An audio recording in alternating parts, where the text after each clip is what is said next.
Hello and welcome to Community Viewpoint. I am your host for this segment, Maria Guerra.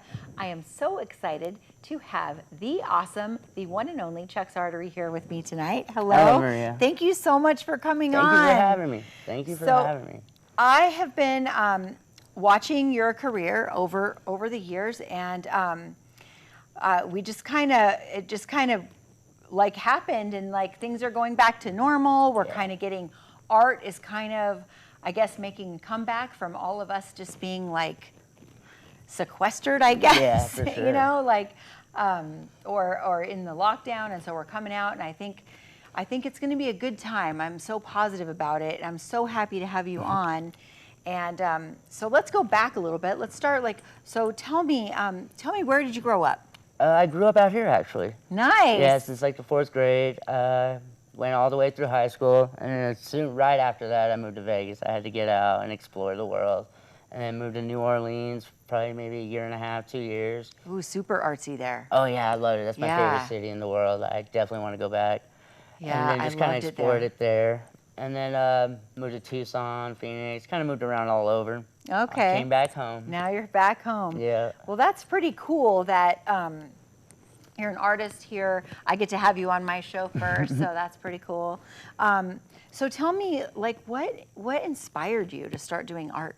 Well, I grew up in a family that's full of artists. Like my mom, she's a good artist. My dad, he owned a body shop when I was a kid, and he'd always be hand making his signs, and that's where I got my letters from. Oh, nice. Yeah. So like he taught me about having letters all be the same size and the same style. So I learned about fonts real early. And then my brother, he's amazing. He's definitely my biggest inspiration. Okay. So yeah, and then just kind of started with that. And then like in my teens, I met like my graffiti friends. I seen that they were making money off of it and how to promote themselves and take that aspect. So I kind of ran with that. That's awesome. That style is so huge. Yeah. It's great. I think we're going to show some pictures here throughout the show. So as the viewers are watching, we'll kind of pop those up through the show. So tell me, what are you working on now? Right now, I'm pretty much only doing commissions and like murals. Right now on the art side, and just focusing on creating creative content for social medias. I'm running a couple pretty well-known musicians' social medias, so I just pump out like quality content with the creative spin on it. So that's pretty much taking most of my time, and music as well. All right, we're gonna put your stuff up here as a banner on the bottom, so you're probably seeing that right now, everybody. So what he just said, and I'm so excited that you said that, is so all you businesses, artists, like, you're the social media master. So that's what. So can people get a hold of you to commission you to do stuff like that? Yeah, usually DMs on Instagram, PMs on Facebook. I'm usually open to like new ideas. I like ideas to push me, and you know, something that I really be into. But I do turn down jobs if it's something lame, or if I don't if I just don't feel that your product will represent me well. You know, but that usually doesn't happen. I just like to work with people that are putting in work. You know. Well, yeah. Because I don't charge much at all. I'm real reasonable, but I like to build with people. Yeah. You're super creative. Super creative. Thank you. So, so tell me your. I know it's at Chuck Sartery, right? Yeah. So I kind of got ahead of you on that. Yeah. So tell me a little bit about your music.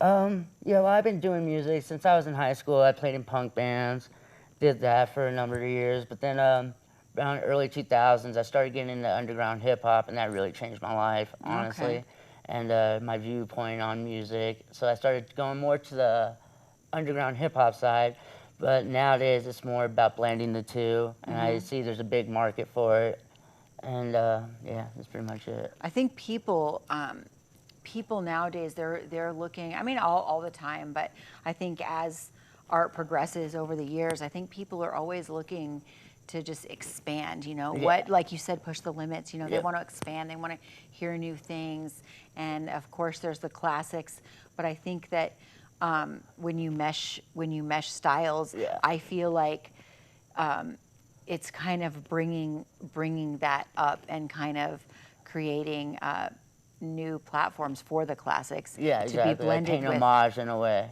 Yeah. Yeah. So I love that. I love that you're doing that. And you have some shows coming up too. Yes, I do. And so you're going national because you have shows Yeah. coming up Yeah. like in other states too. Yeah. Yeah.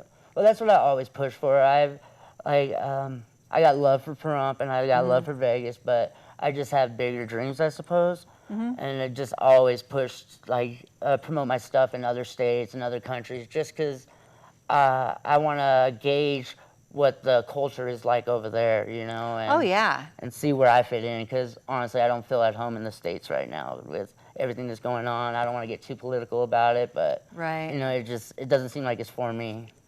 You know what I think? I think that a lot of people that I'm talking to lately, without being political or anything, I just think that there's so much animosity like Yeah. in the air, and Yeah. I feel like I feel like art can bring the love back, really. Yeah, I So that's why I love interviewing artists and Yeah. musicians, and because I feel like that's really what's going to bring the love. And when I hear you talking about collaborations and working with other artists and venturing out and pushing the limits with other mediums, like I feel like that's what we really need. Yeah. Like to bring the love back, you know? Yeah, and especially after the lockdown, I think people are itching to go to shows, itching for art shows, and I think it's going to be a good time to be an artist coming up soon. Yeah. You know, and if you come correct with some good theatrics and a great live show, you could blow up from that. Yeah. Yeah. Yeah, I think that's great. And And you're everybody wants to already go to a doing concert, it yeah. because you're already getting bookings and Yeah, stuff. So I hope that everybody is seeing your pictures and everything pop up. Those are going to be, we're not going to know when those are popping up. That's our master in the booth, Ubaldo, and so we really love him for taking good care of us here at the show.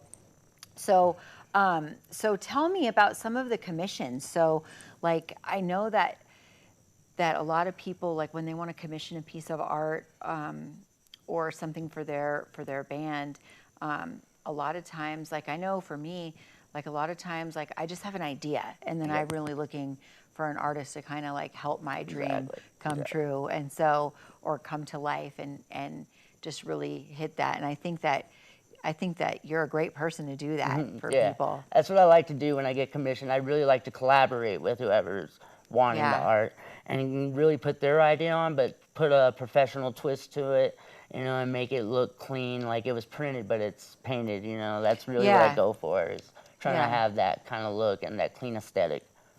Yeah. But I like to collaborate with people and get their ideas and get their input. That's awesome. Yeah. I'm so excited to see everything that you have coming up. Oh, yeah. And you're at Chuck's Artery at all social media platforms, so whatever you have out there. And then is there an email address? So I know that there is some people out there that don't want to be on social media right now, so but they do have emails. So what is your email address for You somebody to could get me at chuxx138@gmail.com. That's all lowercase. And yeah, I reply pretty rapid and pretty efficient on replying, and my turnaround times are quick. Nice. My rates are pretty reasonable. That's awesome. That's awesome. And I know you were talking about a collaboration. You're working with an artist in Vegas, and she's trying to get something going for a mural.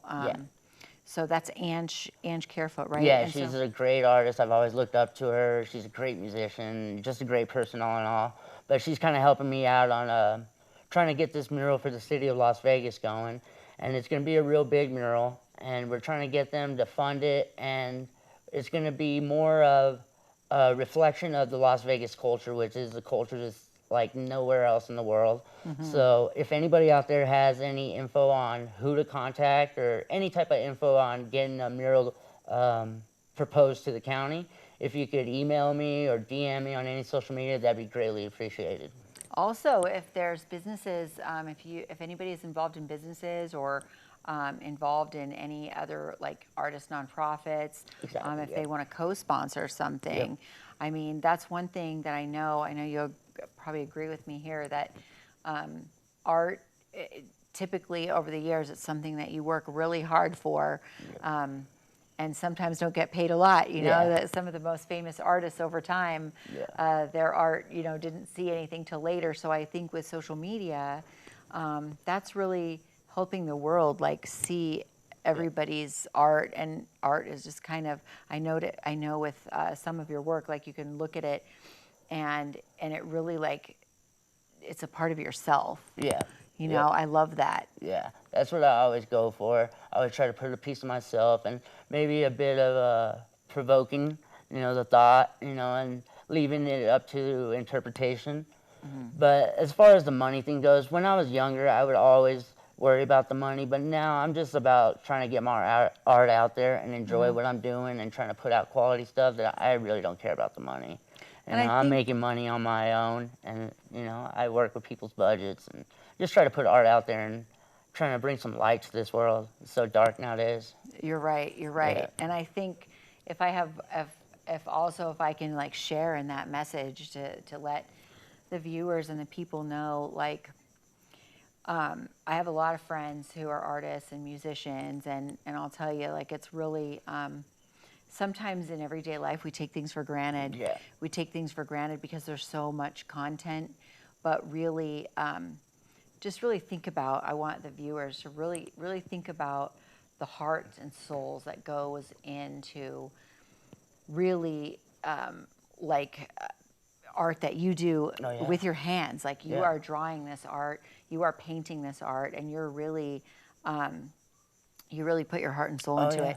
And musicians, like, you know, like musicians that write and play guitar for hours, play drums for hours, write music that they're, you know, with hip hop, and they're writing basically poetry, you know, in their music, and really just take the time to like just love and appreciate all their hard work. And it really is, it's really hard on the mind. Like, there has been times where the depression was so bad that, you know, I thought about suicide, and I've, you know, just had tough times. It's really mentally straining, but that's where a lot of my best work has came from. But a lot of people don't see that part of it. And it's just, every artist out there goes through it, I'm sure, and especially dealing with promotion. If you're running all your own stuff, promotion, and the obsession of trying to be famous, and it's really mentally draining, but nobody ever sees that side. But if it makes you stronger in the long run, but a lot of people don't make it. You know? Yeah, I mean, that's a strong message, and we're going to continue that on to the next segment. So we'll be back next week.